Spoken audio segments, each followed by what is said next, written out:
What's up agents, Patrick Wolf here. Welcome to another Division 2 build video. Today's build video is going to be long overdue.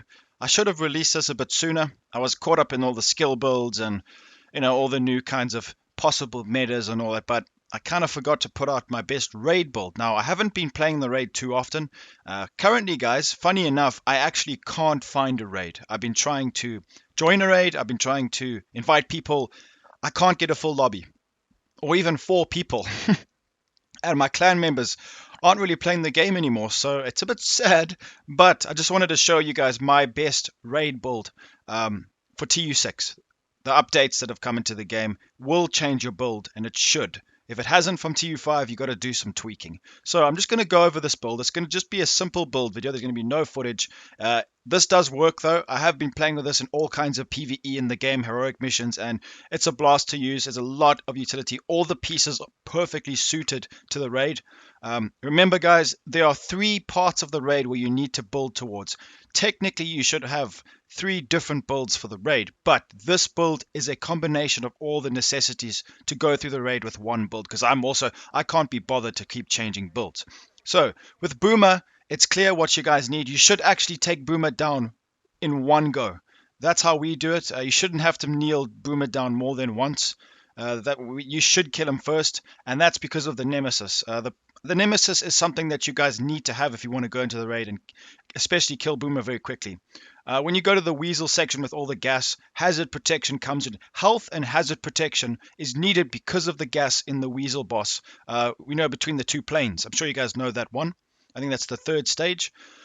Then we're not going to talk about Buddy and Lucy because that's just teamwork. You don't really need a certain build to do that. So Boomer, you need headshot damage, as much headshot damage as you possibly can. All right. Buddy and Lucy is just teamwork. The 3rd boss, Weasel, you need hazard protection, health because of all the buffs, the debuffs, and the poison. You don't need max hazard protection. Don't get me wrong. But you also need the Nemesis for that part as well. Boomer and Weasel, the Nemesis is so good for clearing out enemies. If you want to use an assault rifle, that's fine.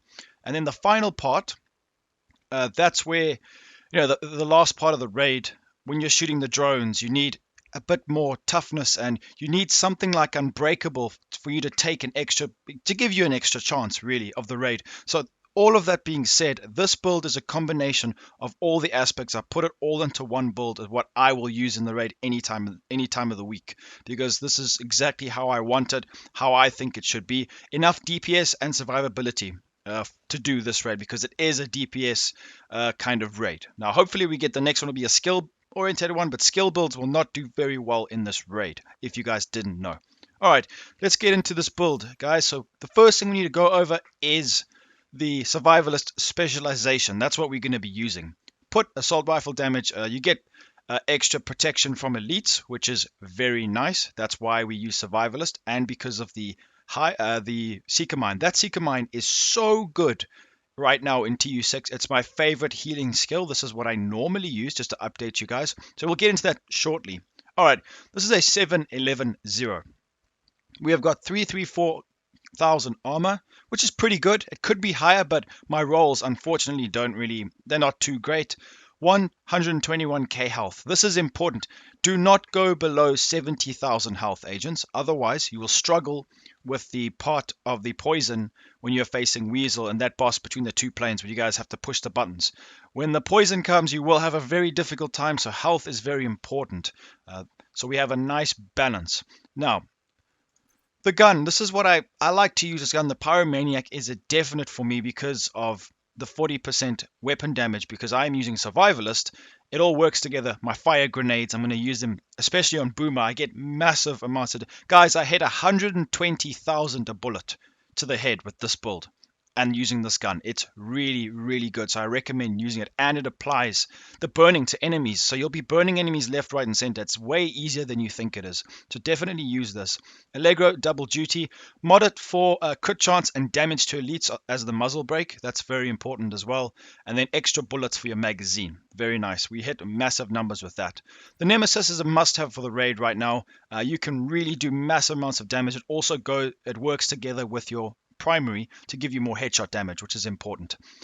Just to clarify, this build is for PC and console. I've made it for both players, so it's not just stacking completely into headshot damage, even though that's the most efficient way of dealing damage in the raid.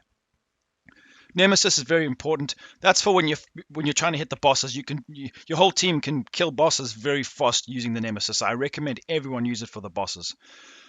Okay, with the pistol, I normally go for in rhythm as my equipped one. While equipped, enemy kills have a 5% chance to refresh active skill cooldowns. So this actually really works well for me. I really like in rhythm. It's very nice. It's an equipped talent, so it can happen anytime as long as you got the gun on your build. Very nice.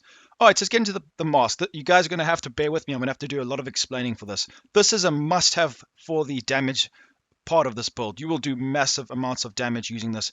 Perfect concussion. That gives us 20% extra headshot damage. This does work with assault rifles. Remember, it'll be for 2 seconds, not 5, but it's a fully automatic, so we don't have to worry about that. Accuracy is also good for console players as well. 29k health, very nice. 37% damage. It could be higher, but I have a lot of builds, guys, so I do apologize. I've used my mods for other builds, my attributes for other builds. Very nice. This mask deals so much damage. You get so much damage from this, and this gun is very easy to control, so in console, you shouldn't really have too much of a problem. The chest piece, 0F's Badger Tough. This is absolutely perfect for the raid. We get 7% damage to elites for the one piece. Health, total armor, and armor. I don't have the best rolls. I hope you guys can get better rolls. But you guys, you get 100% of max armor every 60 seconds. You will have so many lives. It's unreal. And this goes perfectly with the Seeker Mine that heals you very, very well. All right, so perfect unbreakable. You cannot use efficient on your backpack. Remember, guys, the one that gives you more armor kits. Don't forget that. Very, very nice. It requires 11. That's why we have 11 blues. Mod your assault rifle and marksman rifle weapon damage. That's how you want to model your gear with health and armor. So all the best mods there. Funny enough, I can actually change this around. I've gone for more health. You guys can mod it to whatever, even more armor. 350k, anything above 275,000 armor is okay as long as you're dealing a lot of damage. The reason why I've gone for the Fenris, because this is a beautiful piece, 16% crit chance, 32k health with Bloodlust. You're going to be swapping from your assault rifle to your Nemesis all the time.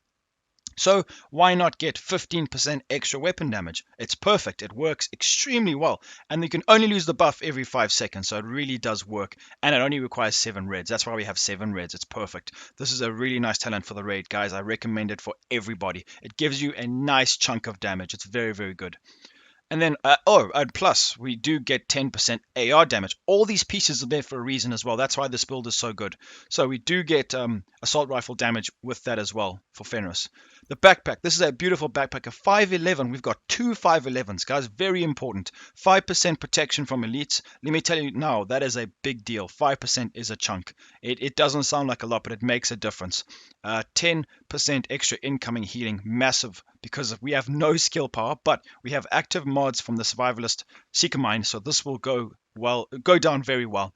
Got crit damage, armor, and nice 9% weapon damage with hard hitting and hardened. You need to have hard hitting on one piece. You must have it.